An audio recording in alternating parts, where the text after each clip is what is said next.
that door nice.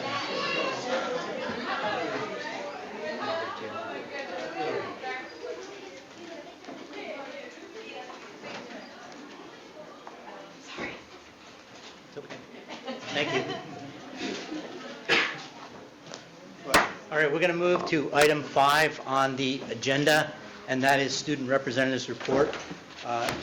The board has 2 representatives, a senior and a junior. We want to welcome back from last year our last year's junior student representative, now our senior representative, Zoe Scuddo. And next to her, and we want to welcome you to your first meeting, our junior representative, Timothy O'Reilly. Okay.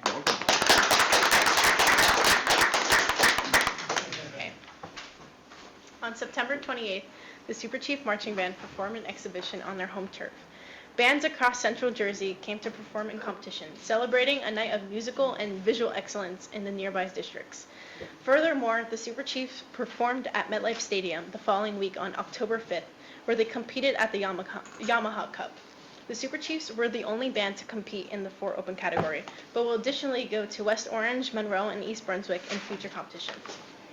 On October 24th, the Super Chiefs will hold an appreciation night to honor our seniors and perform our show on home turf one last time. Furthermore, the PHS Drama Club will present their 2019 fall play, The Laura Mee Project, on November 14th, 15th, and 16th at 7 p.m. The play includes a series of reactions to a 1998 murder of a gay college student in Wyoming. The purpose of the play is to invoke discussion and to shed light on multiple points of views on a serious and important topic. Tickets will be found on phs.booktix.com. Moreover, the homecoming dance will take place this Saturday, October 12th, following the homecoming football game tomorrow the 11th. Paying homage to homecoming, students can partake in Spirit Week, Monday being Pink Day in honor of breast cancer awareness, Tuesday being Tie-Dye Day, Thursday being Culture Day, and Friday being Black and Gold Day. Additionally, as a way to show who has the most spirit, each class is competing in the hallway decoration competition. This year's theme being superheroes, assigning freshmen with Batman, sophomores with Black Panther, juniors to Spider-Man, and seniors with Iron Man. Additionally, Diversity Leadership Council student members were trained on September 26th with the principal. Follow-up training with other students will be October 24th and the 29th. They're going to be trained by Linda Ortiz. She is the Department of Justice Community Relations Division Specialist. The PTSO and Dreams for Kids are hosting a basketball game to help support Project Graduation. They're promoting education, being drug-free, and being alcohol-free among the student body and the athletes. The pep rally on Friday has been postponed due to inclement weather. We also have the PSAT coming up next Wednesday, the 16th. The seniors can come in late to school. And the homecoming game, as Zoe mentioned, is tomorrow. They're honoring the 50th anniversary of the class of 1969, and they'll all be in the stands cheering for the football team tomorrow. We've noticed the freshmen are acclimating pretty well to the building, and earlier today was a senior night for girls volleyball, and they had a resounding win against Edison. Yeah. Thank you. Any, Bill? The band appreciation night, do you know what time the performance is? Well, on our calendar it says 5 p.m., but we don't know for sure if that's Accurate. yeah. So they'll let us know. Okay, I'm sure. But I'm sure it will be advertised somewhere. So, yeah. All right, so as usual, since you are high school students and we know you have other things to do, you are welcome to stay, or you're welcome to leave to go do some studies or whatever else you like to do. Yeah, we usually go. But one day we could stay. I want to stay one day. Just not today. Well, it's up to you. I have homework. Thank you. Thank you. Get home safely. Bye. Thank you. Thank you. This leads us to item 6, which is the President's Report. And I just want to say first, I am very grateful for being the board president. And I want to thank all my fellow board members for the time that they put in and for their service. I want to thank all the board members who attended their September liaison school back to school nights. And at some schools, the board member gets to speak in an assembly. If it's an elementary school, for example, small crowd. We're very flexible, and if big school like Piscataway High School, be over to PA.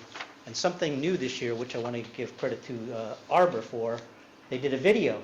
Jeff, you did a video, and I thought that was a nice way to get out, into the classroom, so all the teachers. And it's important that we do go to these because it shows our physical presence in our schools. Wanted to thank everyone for who participated in the band festival and volunteering. They were kind enough to order T-shirts, and so finally distributed the last couple of T-shirts, but we were able to get their T-shirt. Ralph's got one there. It's called Haunted, their show, and it has their schedule on the back. For those new board members, I want to mention that an important website to visit every now and then is the New Jersey School Boards Association website. It's www.njsba.org. And just to take a look, because that's really a culmination of everything that's going around in the state and other school boards, and you'll find a lot of information there. And you'll find links to Middlesex County School Boards Association that we're a member of. And in order to get attendance at the county meetings, there's free food. It's a Pierre's in South Brunswick. There was a company that volunteered to pay. So you get to meet other board members from South Brunswick, et cetera. It's a nice way to talk about issues and what's going on within the area, et cetera. For those of you that are going to the New Jersey School Board's annual workshop in Atlantic City, which is 2 weeks from now, October 21st to 24th, our business administrator will be sending out a package a week from this Friday, like we normally get our confidential superintendent's office communication.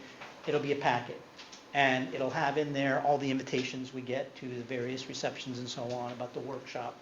It'll be my 10th year, which is fun. What I've learned, though, it's kind of like going to Disneyland for being on a Board of Education, and you can't possibly ride the same ride at the same time because there's so many things going on. So what I recommend you do ahead of time, and Frank, our superintendent mentioned it, it's called NJSBA Workshop 2019 app. If you just Google that, you can have the app, and then you can actually set up your own, go in and set up your own schedule. So it's called NJSBA Workshop 2019 app, and I'd recommend you download it before then. I want to thank everyone for the other night for helping get our annual district goals together so that we're compliant with our Department of Education quality single accountability continuum requirement. That's actually, so those are going to be on the agenda tonight. We'll vote them. The other thing is the fall sports are still going on. If you get a chance, look at the schedule is electronic under the Piscataway High School's site under athletics and activities. And I was able to just go ahead today. It was the girls senior volleyball competition. And the parents are out there, so it's the seniors' last time around. And so there's still some more sports going on. And as the students mentioned, tomorrow night is the homecoming. So the football game versus North Brunswick. And there will be the classes, representatives of the class of 1969 there, 50 year. And I think it's also pink out night, where everybody's going to be dressed in pink. Then last, the October 7th to 11th is designated Week of Respect in all of our New Jersey public schools. And New Jersey recognizes the importance of developing and maintaining positive school climates and providing students with a safe and supportive school environment devoid of harassment, intimidation, and bullying, HIB. Encourages academic success and increased social and emotional competence. The Week of Respect and School Violence Awareness Week offer New Jersey schools an opportunity to concentrate on this effort by delivering age-appropriate instruction to students on these essential topics. And briefly, a roundup of types of activities that we're conducted in Piscataway schools. In our elementary schools, there were assemblies on how to give respect, morning announcements on kindness and tolerance and respect, dress-up days, art projects, anti-bullying, sharing information and how to get to know one another better, and listening activities and cooperative activities. At intermediate schools, there were respect assemblies, inspirational post-it messages, warning messages, respect-themed dress-up days, random acts of kindness initiative, classroom teachers incorporating kindness and messaging in lessons plans, library displays, school counseling lessons on anti-bullying and conflict resolution. At the middle schools, there were guest speakers for anti-bullying assembly, empathy homeroom activities, acts of kindness raffle, a mix-it-up day, morning announcements with inspirational quotes, a focus on respect, unity, and appropriate use of social media,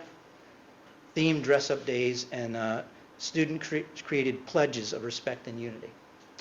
At the high school, there were student-led assemblies during homeroom, moment of silence for victims of bullying, lessons on history of the Week of Respect, understanding the difference between bullying and conflict, explaining harassment, intimidation and bullying, cyberbullying, and sexual harassment. Morning announcements with words of wisdom by the principal student council, and students taking anti-bullying pledges with photo booth backdrop leading to a picture display. So all of this was done in our schools as for this week of respect in all New Jersey public schools. And thank you, and that's my report. If I could make one comment in addition to that, thank you for going through all of those bullets, and we think it's really important that you hear everything that's going on in the schools.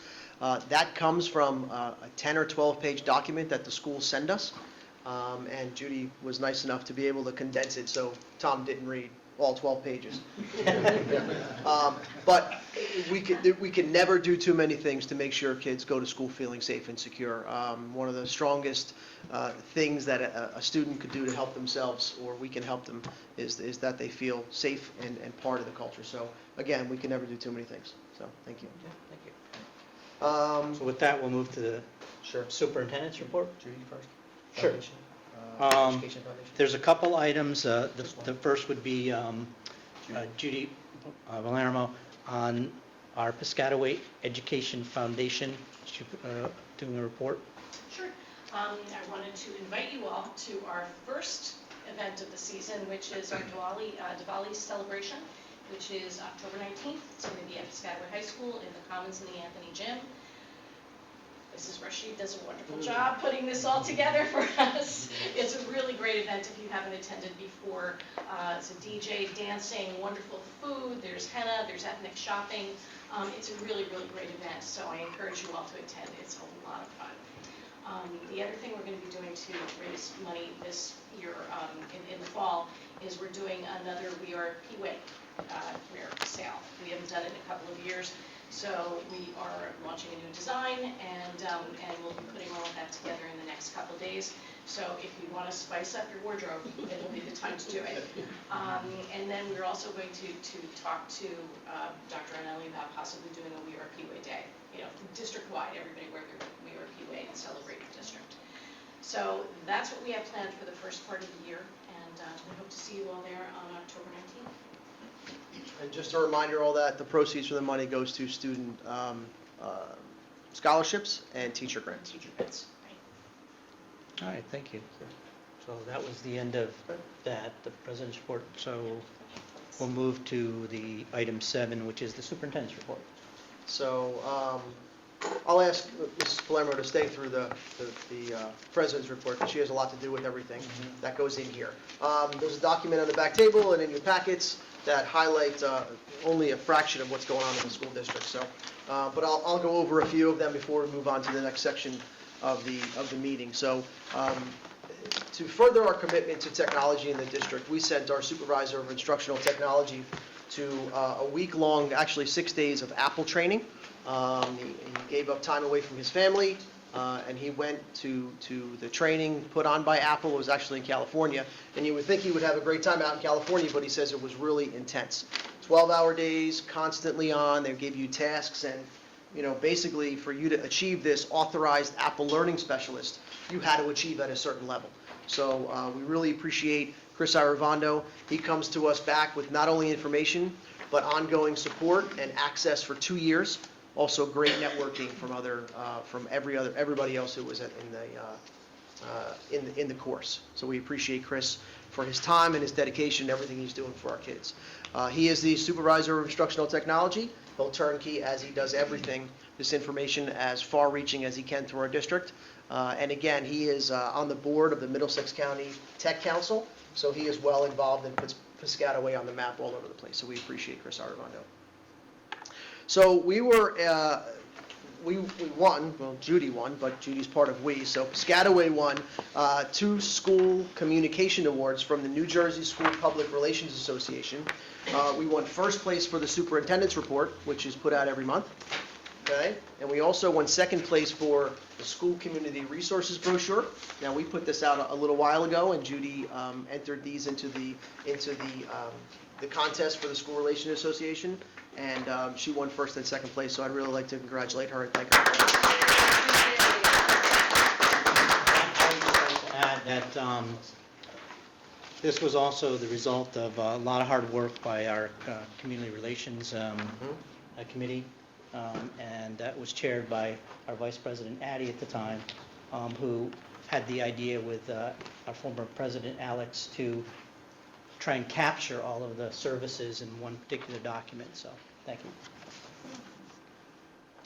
I'm sorry. I was just gonna say, it was a effort of the committee as a whole Mhm. that was discussed at the time. Great ideas from parents, members of the committee, as well as, the admin staff who are on the committee. And this, it started with the discussion about community schools and realizing that Piscataway already fit into a lot of those buckets. We were able to document it into this pretty pamphlet that you see. And hopefully these are going out continuously into the library and municipal building and other the schools. Yeah, so we try to build those things into the foundation, so it's things that we just continue to do. Also in the superintendent's report, you'll find an article about the Piscataway High School Pre-Law and Justice Academy. It is our 5th academy that we were able to add. We have over 20 students as freshmen, and along with engineering, biomedical, performing arts, and fine arts. And overall, we have over 100 freshmen in our academy program, so we're really proud of that. I also have in the superintendent's report the Diwali celebration on Saturday, October 19th. We're going to say it a few times because it's coming up quick. 6 to 10 p.m. at the high school, and details are on the website and also in the superintendent report. And my last thing before we move on to our presentation from Dr. Baskerville, various times throughout the year, I'd like to highlight certain groups of people who make our district great. The dedication they have, the hard work, the loyalty. Tonight, special thanks goes out to our custodial maintenance department. The pride in our district starts with these great men and women and how great our buildings look. They solve issues. They take care of all of us. When we need something, they're the first person who we go to. And we are really, really lucky to have them. They are a true fabric of our community and our schools, and we would be nowhere without them, inside and out. Our grounds look great. Our buildings look great. Again, people lean on these individuals every day when they come into the building. First to be in the building in the morning, last to leave. So we really are lucky to have them and proud. And again, Judy put in her work this month, really. Took some time to put together a little thank you brochure, and please take some time to read it. And it only scratches the surface of what these fine men and women do for us. We really appreciate all of their work. And what I can just add is that one of the benefits of doing something like this is that it turns out that one of the custodians was a painter. And so what we're able to do is hire that person to actually, during the summertime, when you walk into a nice brightened room, it's pretty nice, especially in elementary schools and so on. So through the business administrator recognized that one of the custodians up at the high school did a lot of great painting. And so when you do go out into the schools, you'll see, he even painted this room. I mean, when environment and education is key, and So the kids get a nice break Absolutely. in our... Absolutely. And the last part of... Bill? I'm sorry. I was just going to ask if it would be possible to have the flyer sent home with the students just to We could do spread that. far and wide. Yeah, our our appreciation, plan was because to it's put it on it's an our plan was to excellent put it on the website, but that's a great idea to send it home, to have these messages sent home. We figured once a month we'll be able to highlight a certain group that, Terrific. sometimes just goes unnoticed because they just come to work, do their job, and do it well.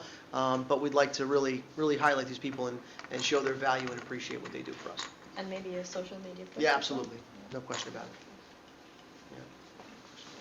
So the last part of the superintendent's report is a annual student achievement report, and I am going to ask Dr. Baskerville to take the lead here, and he will put his report.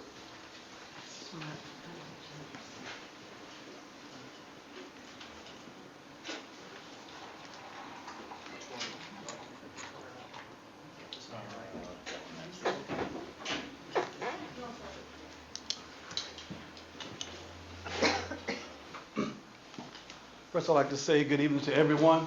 It's good to see all of you tonight.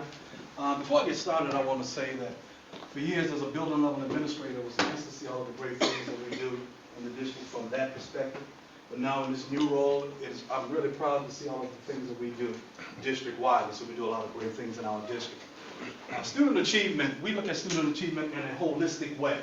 So even though standardized testing is important, we also realize that student achievement is more than just test scores, even though that's important, but it's a lot of other things other than that. So we believe in the purpose of having a holistic approach and allowing multiple opportunities for our students with propensities and talents to show their abilities.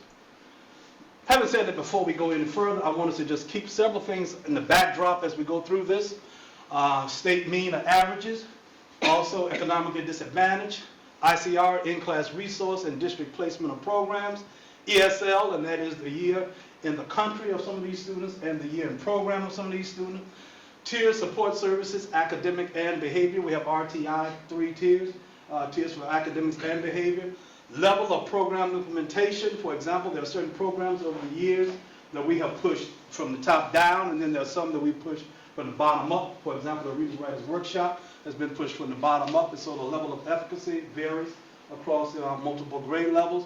And transfers, students who are coming into our district in the testing years. And so we get students in the testing years that come in that have not been with us for a long time, and then they're still testing. So all of these factors, all of these actually have a bearing on what we're going to show you tonight, and we can give you the touch points. Dr. Baskerville, because Yes, sir.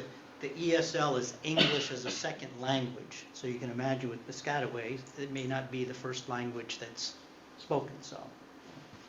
I'm glad you mentioned that because we are a very heterogeneous, Yes. diverse district. And so I believe 66 plus languages is something spoken in Yes. the district itself. And so with that being said, a lot of that bears on our test scores. Having said that state district mean, we can see that regardless of what is going on in our district, we still are able to, in ELA and math, we are above the state averages in ELA and math in grade 3. We are above the state average by about, about 7 points, and we are above the, in ELA, and when it comes to math, we are about 13 points ahead of the state means. I also want to say that there was a dip this year in the NJSLA across the state of New Jersey, and there are many reasons why the state is putting out why that dip occurred, but we can see that we still outperform the state in literacy and math in grade 3. Here is something that we need to look at. We need to look at the fact that in our ESL and our RCR in-class resource students with IEPs, special education students, their scores are factored into what we do. We can see that this is the proficiency level of those kids. So if we see ICR, roughly right here, we have about 57. We have 479 students in grade 3 across the district who were tested. Of those, 57 of those students were classified students, and 46 of those students were ESL.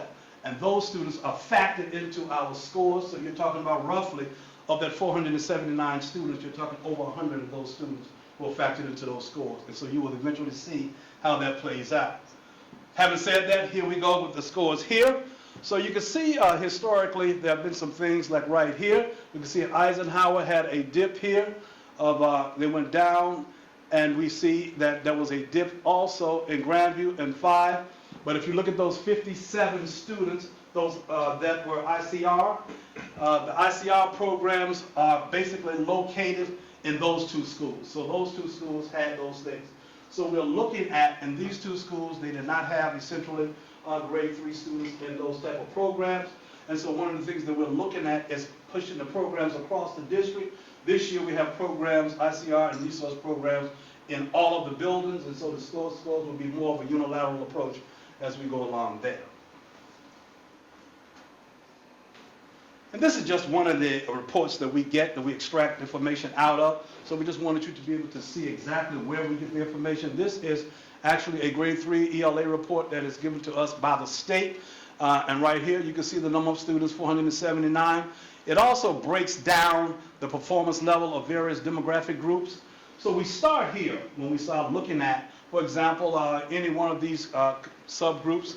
Then we can actually go into ISR, individual student reports, find out where these students are, and we can drill down into the numbers. So one of the good things about this is that we take these things, we know where these students are, and then we're able to do what is called individual learning plans, ILPs, which exist on the left side of special education before these students reach classification.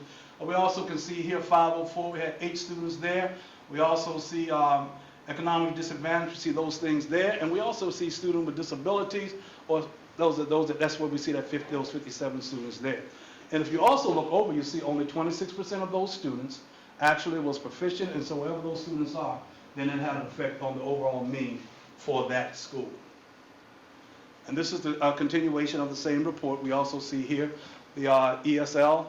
We see those 40-some students right there sitting there, and only 20-some% of those students were actually proficient on the test. Elementary schools math. Math scores have been traditionally, but we see the same thing going on with the math scores. What we can see is we can see certain things, how the scores have managed to climb up. Just from being the principal of this school, I can tell you that on this particular year, we had 30 children in grade 3 who were resourced for ICR on that year, which took the scores down. And then we started looking at, and you see the following year, we had a gain because we had very few students. The students moved back down to grade 1, which was not a testing year, in the self-contained class. And we see the same things going on there. Here is a breakout. What I really want you to see here is, you see we have good gains. For example, we see here that at Eisenhower, you see in ELA in 2018, you see the numbers there. That's where those students drop right there. But if you go here, right there is where you find those bilingual ESL and those students there who have ICR and resource students right there. So those students who are scoring 1, 2, and 3. Same thing with Grandview. You see those students right there. So Grandview went down by like 5 points in 1. They went up in 1 and went down by 5 points. Those students are basically in the brown shaded gold area. And those are the students that we target. We identify those students and we see how those students, where they are, and some of the things that we can do to reach them. 4th grade, same thing we see here in grade 4. We see that we were ahead of the state in ELA, and we were ahead of the state again in math. So that is always a good thing for us to see in grade 4, that we are outperforming the state mean across the state in our grade 4 in ELA and math. And we look here, and there's the breakout of Arbor and King. We see where they are in the various grade expands, and the same thing here. We had we had a drop at King, I believe, in math, but then again, that's predicated upon those students there who had those particular deficiencies there as well. Middle school. Interesting thing here is we see that we kind of like flatline. Statistically, we're about even right there with the state and where we were in the district. We outperformed again. We outperformed the state by a pretty good margin there. We were statistically around the same place there, and we slightly dipped, but standard deviation, and we look pretty close to where we are with them in ELA. Math in middle school, we want to say that this here may look originally alarming right there, the 10.8%, but the reason why that is there is that is the 8th grade. 8th grade students who took Algebra 1, and the Algebra 1 students were pulled out, so we had very few students who actually took that Math 8, and that's why that score is low. So I think it was only like about 4 to 10 students who actually took that test. Here are things that we're doing to address all of that. We have targeted Tier 2 intervention strategies consolidated by the RTI coordinator. What we're doing is we're focusing on Tier 2 students. Tier 3 students are the students that are almost ready to go into classification, so we realize that if we focus on the borderline students right there, we can get those students to move those students back to Tier 1. 80% of a classroom is Tier 1 intervention, so if we can get those students, our goal in all of the grade levels is to move students between the tiers. So if a student is a Tier 3, and we have great movement throughout our district with tier movement, we want to move students from Tier 3 to 2 and from 2 to 1. And then we match them with the correct strategies and interventions. Coordination of instructional strategies between the CST STAR, the support specialists and teachers. We are beginning to have very good conversations. We have a STAR coordinator. In most buildings, it's the assistant principal. And what the STAR coordinator do is we catch these children that are on the borderline. They work with the assistant principal. We are also, at times, we will consult with the CST. Before they go to the CST, we will use their expertise. We have support specialists that work. And again, the support specialists are basically charged with Tier 3, but we're pushing them down to Tier 2. We have building-based data teams in each building. The data team actually crunches the numbers. They have meetings, and then they go over the reports. They find out who the students are, and then they literally try to come together and figure out strategies and interventions. One good thing is that we have tutorial and enrichment programs at every school. One of the things that we found out is that a lot of people were pulling their students out of our schools, going to certain educational vendors, Kumon and so forth. And so what we did was, instead of just offering a tutorial program, we started offering enrichment programs as well. And the enrichment programs are normally capture the students who didn't quite make the LEAP programs, but on the borderline, so they didn't make the LEAP or the GNT programs, but they're very close. And so we pull them in, and then we have their enrichment. And then we have the tutorial for the Title I students and for the at-risk students academically to help grab them. Multisensory programs, we understand the importance of the various learning modalities. Everybody does not learn the same way. So we have multisensory programs such as Orton Gillingham, where students can use the kinesthetic way. They learn by hands, they learn by computers, they learn by cooperative learning, they learn by building things. And so we adjust, instead of just having them on a book, so we've invested into those type of programs. We have ESL endorsed classrooms, but what we also do is we also give additional support with a traditional teacher who's scheduled into the buildings. So what they do is, when necessary, the ESL language acquisition is embedded into the classroom practice. Research says that you get language better if it's embedded or integrated into instruction. So we use the ESL endorsed model where these students are scheduled into the classrooms. But occasionally we will also take another teacher, a traditional teacher, and we will have the ESL traditional teacher sometimes pull them out or give them extra support to help them with their language acquisition. And we're going to see what happened with that in a minute when we get to the access test. Vertical articulation across grade levels in schools. We're becoming big on that because it's important that we speak to one another. If we live in the same building, grades 1, 2, and 3 need to know what they're doing. 4 and 5 need to know what's going on. 6, 7, and 8, so we speak, and then we also speak across grade spans. The elementary schools speak to the middle schools, speak to the intermediate schools, and so forth. When, what I need is another thing that we do, where we have a scheduled period in the middle schools and in the intermediate schools, and it changes, so it's predicated upon what the student needs, so it doesn't stay the same.